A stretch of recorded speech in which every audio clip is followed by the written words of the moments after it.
Doctor صاحب آپ اور فرحان صاحب ہمارے درمیان میں موجود ہیں. کچھ ہمارے ساتھی جو ہیں انہوں نے کچھ سوال بھی رکھے تھے جو جاننا چاہیں گے. کچھ سوال آپ کی خدمت میں پیش کریں گے, کچھ فرحان صاحب سے سوال پیش کریں گے. فرحان صاحب کا مائک جو ہے میں دیکھ رہا ہوں موٹ ہے ابھی. ندیم صاحب آپ یہ بتائیے گا کہ آپ نے شاعری کی تمام اصناف پہ کام کیا, آپ نے نظم بھی کہی, آپ نے غزل بھی کہی, آپ نے سلام اور منقبت بھی کہے, آپ مرثیے کی طرف آمادہ کس طرف ہوئے؟ جی اقبال بھائی, جیسا کہ آپ نے اپنی گفتگو میں مرزا اطہر صاحب کا حوالہ دیا کہ سب سے وزنی پتھر جو ہے وہ مرثیہ ہے شاعری کا, تو جب تمام امور طے کر چکے تو آخر میں بہرحال بی کی طرف سے بھی کچھ عطا ہوئی, اور اب تک میں 9 مراحل جو ہیں وہ تصنیف کر چکا ہوں, اور جو کراچی شہر کی تمام بڑی مجالس میں شریک ہوتا ہوں, جس میں شاہد نقوی صاحب کے گھر کی سب سے بڑی مجالس میں جو کرتے تھے جہاں اساتذہ کرام مرثیہ پیش کرتے تھے. تو ترغیب یہیں سے ہوئی کہ گھر میں کیونکہ والدہ بہت بڑی سوزخوان تھیں اور سوزخوانی فرماتی تھیں, تو ایک دفعہ میں نے ان سے گزارش کی کہ اگر میں ایسا مرثیہ لکھوں کہ جو آپ پڑھ سکیں تو کیا آپ وہ پڑھیں گی؟ تو انہوں نے کہا میرے لیے اعزاز کی بات ہوگی. تو وہ شروع ایسے ہوا کہ مصائب کے چند بند میں نے مسدس میں لکھے, اور وہ بعد میں نے بندے اپنے ایک مرثیے میں شامل بھی کیا آخر میں. تو وہاں سے اس کا آغاز ہوا کہ پہلے میں نے جو ہے وہ بینیا مرثیہ لکھا, 9 بن کے کئی مرثیے لکھے, جس میں سے آصف رضا بھائی نے ایک مرثیہ باقاعدہ ریکارڈ کرایا اور پڑھا انہوں نے سوزخوانی کے طور پہ. اس آصف کے صاحب جو علاوہ لندن میں جی اور شاہزیب رضوی نے ایک مرثیہ بی بی فاطمہ کے حوالے سے میرا پڑھا سوزخوانی کے طور پہ. یہ 9 بن کے تقریباً 12-15 مراثی ہیں جو میں نے لکھے ہیں, جو سوزخوان حضرات کے لیے لکھے ہیں کہ وہ اپنی مجالس میں وہ پڑھیں اور تھوڑا سا ایک میرے حوالے سے مجھے ثواب بھی ملے اور دوسرے حوالے سے بھی ہو. عموماً اساتذہ کے مرثیے پڑھے جاتے ہیں اور ظاہری بات ہے ان کا کوئی مقابلہ تو نہیں ہے, لیکن یہ کہ کچھ مراثی میں نے اس طرح تحریر کی. اس کے بعد تحریر ملی اور پھر باقاعدہ مراثی جو ہیں وہ لکھنے شروع کیے, اور جو میری پہلی کتاب ہے مرثیے کی اس میں 5 پنجتن پاک کے حوالے سے مرثیے موجود ہیں. اس میں جو پہلا مرثیہ ہے وہ حضرت رسول خدا صلی اللہ علیہ وسلم کے حوالے سے ہے, جس پہ ہمارے سیالکوٹ میں جو پروفیسر ضمیر حیدر صاحب ہیں وہ ایک پی ایچ ڈی کر رہے ہیں کہ مرثیے میں نعتیہ اشعار کے اوپر حوالے سے انہوں نے ایک وہ کام کیا ہے, تو انہوں نے اس مرثیے میں سے کافی بند جو ہیں وہ اپنے اس میں شامل کیے ہیں. ڈاکٹر اور صاحب ہم جو یورپ میں رہ رہے ہیں یا امریکہ میں, ہمیں تو ویسے ہی جو مین ادبی دھارا ہے ادب کا اسے باہر سمجھا جاتا ہے. یہ بتائیے گا کہ جو مرثیے جیسے اکثر میں نے دیکھا پڑھنے میں ملا ہمیں کہ سب سے پہلا مرثیہ جو تھا جناب حضرت آدم نے کہا, پھر اس کے علاوہ مرثیوں کا ایک طویل سلسلہ ہے, جناب سیدہ سے منسوب ہیں کچھ مرثیے. ان مرثیوں کو جمع کرنے کی کوشش کی گئی کیا, یا ان کا ترجمے کرنے کی کوشش کی گئی؟ نہیں, بہت سارے تراجم بھی ہوئے ہیں. خود بی بی زہرا سلام اللہ علیہا کا جو مرثیہ ہے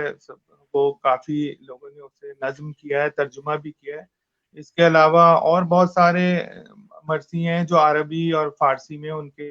تراجم ہوئے ہیں, لیکن آپ کو پتہ ہے کہ نظم کا اور وہ خاص کر شاعری کا ترجمہ کرنا ایک مشکل کام مشکل ہوتا ہے. کام ہے. اس حوالے سے مطلب دیوان ابو طالب موجود ہے جس کا آج تک وہ ترجمہ نہیں ہو سکا, کہ جو اس میں بلاغت اتنی ہے گی کہ وہ ایک مصرع اتنا بلیغ ہوتا ہے کہ اگر آپ اردو میں اس کا ترجمہ کرنا چاہیں تو ایک مصرے کی جگہ شاید آپ کو 10 مصرے لکھنے پڑ جائیں. تو شہدائے کربلا کے حوالے سے جو اردو میں مرثیے کا آغاز ہے وہ دکن سے ہوا. خطب شاہی اور عادل شاہی دور حکومت میں مرثیوں کو ترقی ملی, تو اس حوالے سے جو ہے دکن میں ملا وجہی, خواسی, لطیف, کاظم افضل, شاہی اور مرزا نوری وغیرہ نے اور ہاشمی نے مرثیے لکھے. شمالی ہند میں سودا نے منفرد مرثیے لکھے, مثلث میں لکھے انہوں نے, اور اسی طرح جو ہے وہ مرثیوں کا آغاز ہوا. تو جو یہ ہمارے مسدس والے مرثیے, مسدس کی صورت میں سب سے پہلا اردو مرثیہ میر مہندی متین کے حوالے سے ہے جو موجود ہے تاریخ میں, اور برہان پوری کہتے تھے وہ میر مہندی متین برہان پوری, جو 16 بندوں پہ مشتمل تھا. 16 بند تھے اس مرثیے کے جو انہوں نے پہلا مرثیہ لکھا. تو اس حوالے سے متین صاحب جو تھے وہ سراج اورنگ آبادی کے شاگرد تھے. تو اس لیے علی آپ کے پاس کوئی سوال ہے ڈاکٹر صاحب کے لیے؟ جی میرے پاس ایک سوال ہے. اگلے سوال سے پہلے معذرت کے ساتھ قطع کلامی ہو رہی ہے. اگلے سوال سے پہلے میں ایک کامنٹ کرنا چاہوں گا آپ سب کی اجازت سے. اقبال صاحب آپ نے جو کہا کہ تراجم کے جو بی بی زہرا سلام اللہ علیہ کا جو خطبہ تھا یا ان کا جو مرثیہ تھا اس کو کسی نے ترجمہ کیا, تو مرزا دبیر علیہ مقامہ نے اور خاص طور پہ اس کے بعد نسیم امروی صاحب نے بی بی زینب سلام اللہ علیہ کے خطبات, چوتھے امام کا جو خطبہ ہے جو انہوں نے کہا ہے عربی میں, پھر بی بی زہرا کا, ان تمام مرثیوں کو نسیم صاحب نے اپنے مرثیوں میں استعمال کیا مسدس کی فارم میں. ترجمہ بھی جی یعنی ترجمہ بھی ہے, عربی بھی نظر آ رہی ہے آپ کو, نظر آئے گی, اور ساتھ میں وہ انہوں نے اس کو اردو میں اس کا ترجمہ کیا مسدس کی فارم میں. یعنی اور یہ اساتذہ کرتے ہیں جیسے کہا کہ جو معیار تھا میرے ندیم صاحب کے شعر پہ, اگر میں شعر کہوں گا تو شاید وہ انداز نہ ہو اس کا. میرا پوچھنے کا مقصد یہ تھا کہ کم از کم ہم تک ان کے مضامین تو پہنچ جائیں, تو وہ آپ نے فرمایا ہے. جی جی یہ مقصد تھا.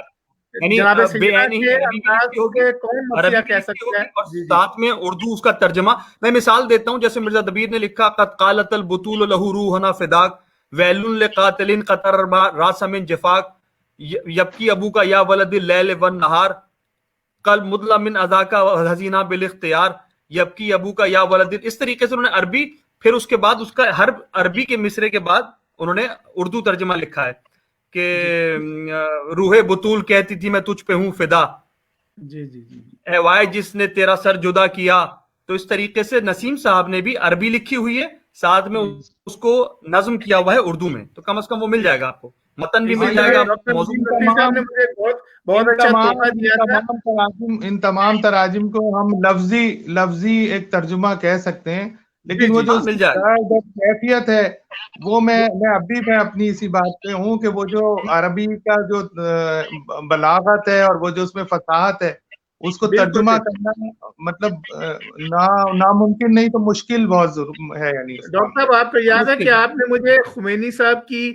غزلوں کی کتاب کا ترجمہ دیا تھا 5-6 سال پہلے,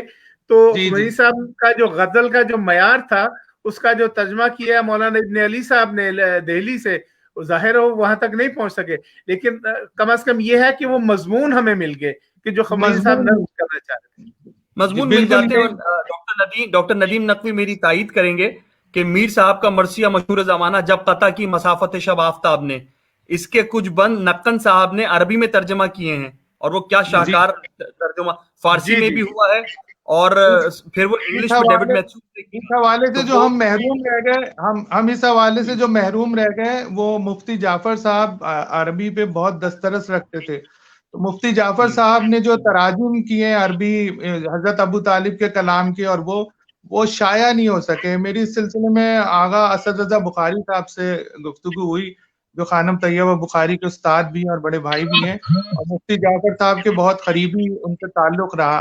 تو وہ جس انداز سے بتاتے تھے کہ جو ہم نے وہ تراجم سنے ہیں وہ اتنے حقیقت سے قریب تر تھے, لیکن وہ سب ضائع ہو گیا کلام, اور وہ بہت کوشش کی کہ وہ کسی طرح اکٹھا ہو جائے. لیکن مفتی جعفر صاحب خود اتنے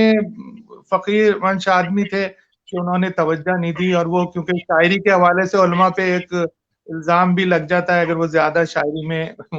وہ ہوں, تو اس حوالے سے بھی وہ تھوڑا سا اپنے آپ کو بطور شاعر بہت زیادہ اپنے آپ کو پیش نہیں کر سکتے. حالانکہ علامہ رشید ترابی, علامہ طالب جوہری ظاہر با کمال شاعر, علامہ نے تو غزلیں بھی کمال کی لکھی ہیں, اور علامہ کی تو کیا بات تھی, اور آپ تو ان کے ساتھ بہت رہے, اور ہمارا بھی آخری دنوں میں ان سے کافی وہ رہا, لیکن ان کی شخصیت تو ایسی ہے کہ ان پہ پورا ایک سیمینار ہو سکتا ہے. بے شک ہمارے عزیز آل رضا صاحب بھی کچھ سوال لیے بیٹھے ہیں اپنی گود کے اندر, میری ان سے درخواست ہے وہ بنفسِ نفیس تشریف لائیں اور کچھ سوال دو ہیں وہ بھی داغیں. اگر انہوں نے علی زیدی کو سوال دیے تو آپ علی آپ پوچھیے. چلیں بس میں مختصر سے, میرے 2 سوال ہیں, ایک ڈاکٹر ندیم صاحب سے ہے اور فرحان بھائی سے. وہیں سے ہم بات شروع کریں گے جہاں پہ بات ہماری ختم ہوئی تھی کچھ دیر پہلے. تو ڈاکٹر ندیم صاحب سے یہ سوال ہے کہ اردو میں تو ہم سنتے ہیں کہ مرثیے لکھے گئے پڑھے گئے، اور عربی میں بھی لکھے گئے پڑھے گئے، اور بھی زبانیں ہیں جن میں مرثی میں کام ہوا، کہ صرف یہی 2 زبانیں؟ نہیں، فارسی کو آپ نظر انداز نہیں کر سکتے، فارسی میں بہت کام ہوا اور فارسی میں بہت سارے مرثیے موجود ہیں، اور یعنی اس حوالے سے کیونکہ تراجم کا ایک نظم کے ترجمے میں بہت زیادہ دقت ہے گی، بہت زیادہ مسائل ہیں، اس لیے یعنی ایک تو نظم کا ترجمہ کرنے کے لیے شاعر ہونا خود ضروری ہے، کہ آدمی جب ترجمہ کر رہا ہو تو اس کا شاعر ہونا خود ضروری ہے، اور آج کل کے دور میں شاعر کہتا ہے کہ میں اتنے مصروف دور میں اس ترجمے کو کرنے سے بہتر ہے کہ میں اپنا کوئی کلام نہ نکلوں، اپنا کوئی مرثیہ نہ کہہ لوں اس حوالے سے۔ تو اب وہ تراجم کا سلسلہ تھوڑا ختم ہو گیا، لیکن جب سے یہ ہمارے پڑھے لکھے لوگ جو ہیں وہ وہاں قم گئے اور انہوں نے جا کے وہاں مطلب باقاعدہ ایسا ہوا کہ لوگ اپنی MBBS کی تعلیم چھوڑ کے دینی تعلیم حاصل کرنے کے لیے قم پہنچے۔ تو اس حوالے سے میرے دوست ہیں ایمن رضا، جو امریکہ میں، جنہوں نے امریکہ سے MBA کیا، وہ پاکستان آئے، پھر پاکستان میں ان کا دل نہیں لگا تو وہ ماشاءاللہ سے سب کچھ چھوڑ چھاڑ کے اپنی فیملی لے کے ایران چلے گئے، اور وہاں اس سلسلے میں وہ بہت کام کر رہے ہیں، اور انہوں نے فارسی جو کلام ہے اس کو انگلش میں ٹرانسلیٹ کرنے کی کوشش کی ہے، اور کافی کامیاب رہے ہیں، اور ان سے میرا رابطہ رہتا ہے۔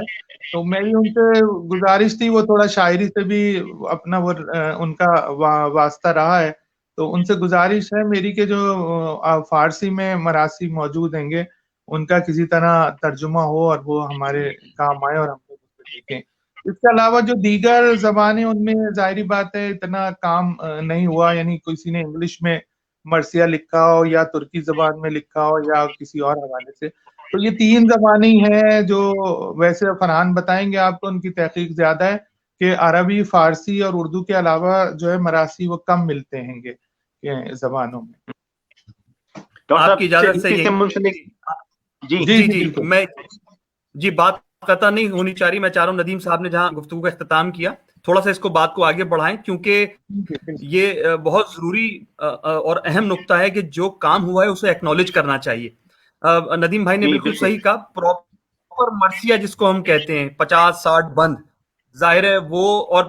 100 بند، وہ تو آپ کو فارسی اور اردو میں ملے گا، لیکن اگر آپ اپنے سوال کا کینوس تھوڑا سا وسیع کر لیں، کہیں کہ رسائی ادب کس کی زبان میں لکھا گیا، تو رسائی ادب کے حوالے سے ہندی، ٹھیک ہے نا، علامہ نجم افندی کا بڑا مشہور نوحہ ہے جو ہم بچپن سے سن رہے ہیں، ندیم صاحب اور آپ سب نے بھی سنا ہوگا کہ وہ جیون میں سما جاتے، ہردے میں سما جاتے، شبیر اگر ہند میں آ جاتے۔ تو ہندی میں بہت سارے شعراء نے کلام لکھا، سندھی میں بڑا کام ہوا سر، سندھی میں حیدرآباد میں جو ہے وہ مرزا خلیج بیگ اور فیملی ہے، افسر بیگ صاحب کی، جمشید بیگ، ان کا جی ریسا کے حوالے سے تو بہت کام ہوا ہے، لیکن کیونکہ اسپیسیفک سوال مرثیے کے حوالے سے تھا تو میں اس کا جواب دیا آپ کو۔ ریسا کے حوالے سے تو میں نے کہا کہ پنجابی، انگلش میں بھی بہت سارا کام ہو رہا ہے، گجراتی جی ہاں جی، گجراتی ہمارے بری آ کے ناول لکھتے ہیں، بلکہ صابر تھاریانی صاحب تو جوش صاحب کے بڑے قریب تھے، انہوں نے تو مرثیہ بھی لکھا ہے۔ تو اگر کینوس وسیع کریں تو اور زبانوں میں آپ کو نوحے، سلام، یہ چیزیں، رباعیاں، قطعات بہت مل جائیں گے۔ جی فرحان بھائی، اس سے متصل ایک اور سوال آپ سے پوچھنا چاہوں گا کہ یہ تو مراثی ہو گئے، مرثی کے متعلق گفتگو ہو گئی، کیا ترنم میں جو مرثیہ پڑھا گیا، سوز خوانی جس کی ادائیگی کی گئی، آج سے 100 سال پہلے میر انیس یا میر دبیر کے دور میں جو ادائیگی تھی سوز خوانی کی، آج بھی وہی ہے یا اس میں بھی کہیں پہ فرق ہے، یا اس کی ڈاکومنٹیشن ہے کہیں پہ؟ دیکھیں یہ چیزیں جو نا ارتقا پذیر رہتی ہیں اور ہر وقت رہتی ہیں، کہا جاتا ہے کہ ہر وقت تبدیل ہوتی رہتی ہیں، جیسا کہ ڈاکٹر صاحب نے بھی ذکر کیا، اور میں بھی بتاؤں آپ کو کہ پہلے صرف لہن میں پردرد کلام نوحے کے طور پہ پڑھا جاتا تھا، ٹھیک ہے نا، پھر اس میں اگر آپ نے تو خیر 100 برس پہلے کا انیس دبیر، وہ 200 برس پہلے ہو گیا، 100 برس پہلے تو جوش، آل رضا، نسیم صاحب کا زمانہ تھا، اس سے پہلے 100 سال چلے جائیں آپ، ٹھیک ہے نا، انیس دبیر کا زمانہ، پھر اس سے بھی پہلے چلے جائیں آپ تو وہ حاتم اور قلی قطب شاہ، وہ سب زمانے آ جائیں گے۔ اس زمانے میں صرف لہن میں پڑھا جاتا تھا، اس وقت تک تحت اللفظ نے رواج نہیں پایا تھا۔ سکندر پنجابی بڑے مشہور شاعر تھے، ان کا ایک بڑا مشہور بند تھا، جو ہے وہ جناب سغرا کے حوالے سے، جو کہ ہر جگہ پڑھا جاتا تھا، ہر گلی میں اس زمانے میں، صرف لہن کی صورت میں. جب یہ مختصر بند لکھے جانے لگے، ندیم نقوی صاحب نے فرمایا کہ ظاہر ہے مسدس تک کی فارم میں پہنچنے سے پہلے اس نے کئی منازل طے کیے ہیں، یعنی یہ قطع بندی تھا، یہ مثلث بھی تھا، یہ مخمس میں بھی لکھا گیا، پھر مسدس. تو یہ ترنم میں ہی پڑھا جاتا تھا، لہن میں ہی پڑھا جاتا تھا. اور اس وقت اس زمانے میں چونکہ گائکی کا بڑا رواج تھا نا، تو وہ اس پہ لکھ دیا کرتے تھے کہ یہ کس راگ راگنی میں پڑھا جائے گا، راگ خماج، راگ بھیروی، ٹھیک ہے نا، راگوں کے نام لکھ دیے جاتے تھے باقاعدہ 8 بند کے نیچے کہ بھائی یہ اس راگ میں پڑھا جائے گا. پھر بہت ہی اہم کام یہ ہوا کہ اس کو گائکی سے جدا کیا گیا اسی زمانے میں، یعنی انیس و دبیر کے جو آپ کہیں کہ پریڈیسیسر، یہ تو سکسیسر ہو گئے، وہ جو 4 شعرا تھے جس میں ضمیر، خلیق، فصیح، دلگیر. تو اس زمانے میں بڑا کام ہوا کہ الگ کیا گیا کہ بھائی اس کو شاید آپ سب تائید کریں گے کہ علماء ابھی تک اس بحث میں ہیں کہ گائکی کا اگر ذرا سا بھی شائبہ ہو جائے تو وہ سننا جائز نہیں ہے، ممنوع ہے. پھر اس میں بھی نوٹس ہیں کہ کس حد تک نوٹس جو ہے وہ جائز ہیں، اور اس کے بعد پھر آپ گائکی کے زمرے میں چلے جائیں گے اور یہاں تک سوزخانی میں رہیں گے. تو یعنی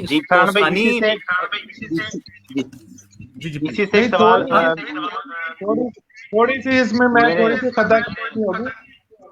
جی وہ میں یہ عرض کر رہا تھا کہ جو فرحان بھائی نے کہا نا، یعنی گائکی کے حوالے سے، بیسیکلی ہم جس معاشرے میں تھے، ہندو معاشرہ تھا، اور وہاں گائکی کو جو ہے بطور عبادت قبول کیا جاتا تھا.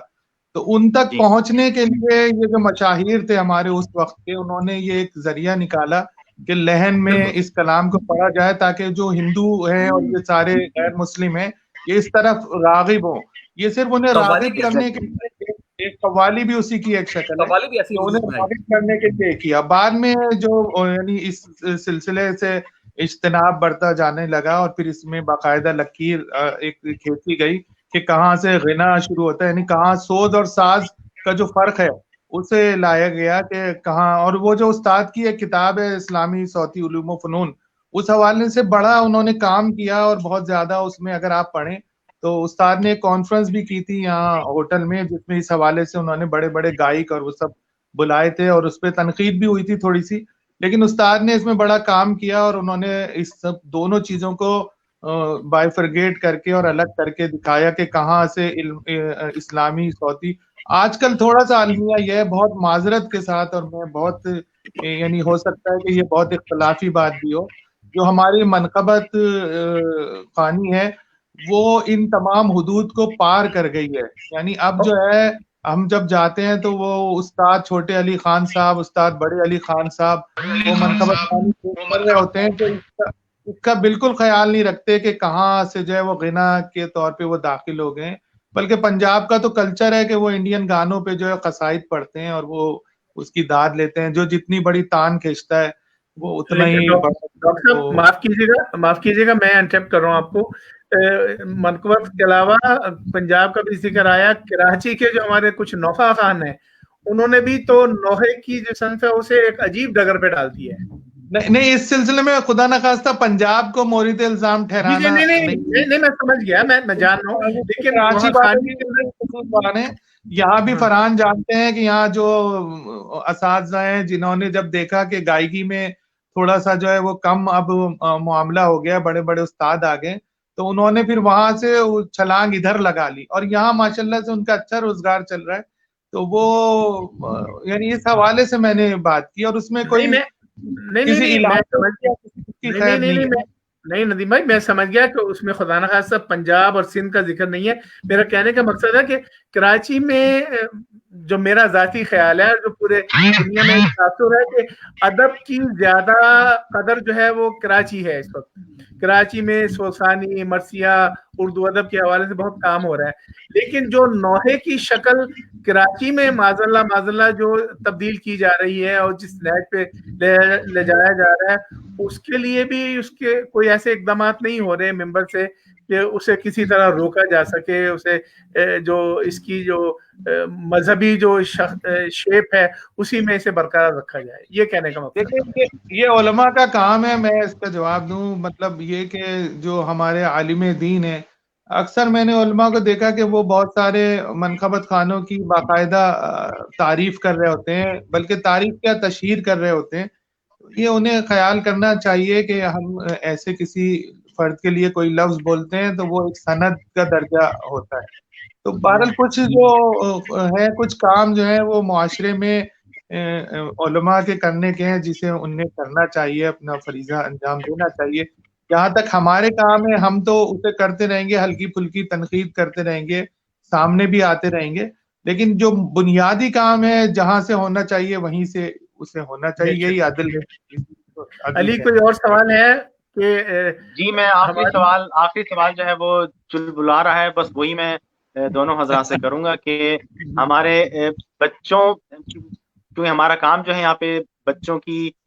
تعلیم و تربیت سے منسلک ہے، تو اس کے حوالے سے آپ ان کو کیا پیغام دیں گے کہ وہ دونوں چیزوں کو ساتھ ساتھ لے کے چلیں، دین کو بھی اور دنیا کو بھی، اور یہ مت سمجھیں کہ اگر اس میں قدم رکھ دیا تو دوسری چیز نگلیکٹ ہو جائے گی، اگر وہاں پہ چلے گئے تو اس کو ہم چھوڑ دیں گے. اس کو آپ کس طرح سے، مثلا ڈاکٹر صاحب آپ خود دارالشفا کے سی او ہیں ماشاءاللہ، فرحان بھائی بھی بہت اچھی میں نے اس سلسلے میں آپ لوگوں کے لیے یہ کام کیا ہے کہ ایک اپنے بچے کو جرمنی روانہ کر رہا ہوں، اور انشاءاللہ وہ تربیت یافتہ ہے، اور وہ انشاءاللہ کچھ دنوں میں آپ سیکھیں گے انشاءاللہ، درمیان ہوگا تو وہ اب میرے حصے کا کام وہ انشاءاللہ کرے گا وہاں جا کے. اچھا، دوسرا اس حوالے سے آپ لوگوں کے لیے ایک اطلاع ہے کہ میں نے جیسے کہ اپنے اس میں ذکر کیا شاہ زیب رضوی کے حوالے سے، تو شاہ زیب نے ایک ادارہ استاد کے نام سے بنایا ہے، آن لائن ہے، جس میں وہ کلاسز لیتے ہیں، باقاعدہ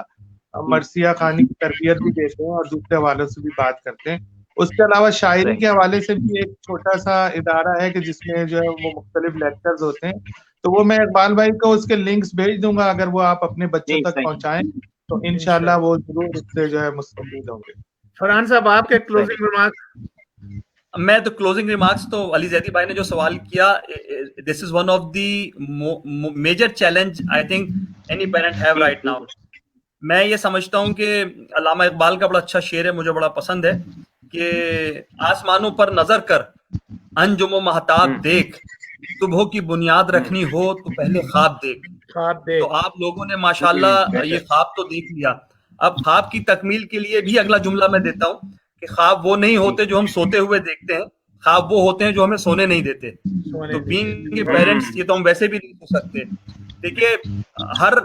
ہر بچہ، یعنی ماں جو ہے وہ ہر سبزی ہر پھل کی زمینی ہے، لیکن کس پھل کس سبزی کو کتنی کھاد، کتنا پانی، کتنے بیج چاہیے، یہ تو ظاہر ہے جو ہل چلاتا ہے وہ جانتا ہے. تو ہم بینگ پیرنٹس ہل چلاتے ہیں. کون سی اولاد کا رجحان کیا ہے، ظاہر عزاداری تو ہمارا جزو لائفنک ہے، میں کہتا ہوں رگوں میں شامل ہے. لیکن اگر بچہ سوکر میں انٹرسٹڈ ہے، بچہ آج کل آئی ٹی میں انٹرسٹڈ ہے، تو بینگ اے پیرنٹس ہمیں اس کا بھی ساتھ دینا ہے. سوار نہیں کرنا کسی بھی چیز کو کہ بھائی یہ کر رہے ہو تو یہ نہ کرو، دونوں چیزوں کو ساتھ ساتھ ہی لے کے چلنا ہے. لیکن میں گزارش یہ کروں گا کہ شب جمعہ ضرور 2 ٹافیوں پہ جو ہم بچپن سے دیکھتے آ رہے ہیں، ہمارے بزرگ کرتے 2 ٹافی پہ نظر کر دی اور کسی ایک بچے سے 4 مصرے پڑھوا دیے، یہ ضرور کریں. اور شب جمعہ ایک مختصر سی مجلس ضرور کریں تاکہ بچوں کو یہ احساس رہے کہ something is existing around us, کچھ ہے. تو وہ چیز ہے نا، وہ یاد آتی ہے 10 سال 20 سال 30 سال، وہ حصہ بن جاتی ہے زندگی کا. تو اگر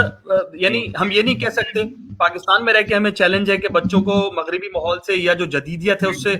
نہ بچا سکیں. آپ تو رہتے ہی جرمنی میں،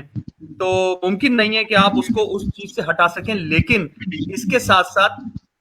جو ہے نا یہ دوسری شے بھی ساتھ رہے تو شاید ان پہ اثر ہو. چیز وہ ہے جس کا اثر ہو اور نسلوں میں ہو. تو میرا خیال یہ ہے کہ ساتھ چلانا ہے تو آپ شب جمعہ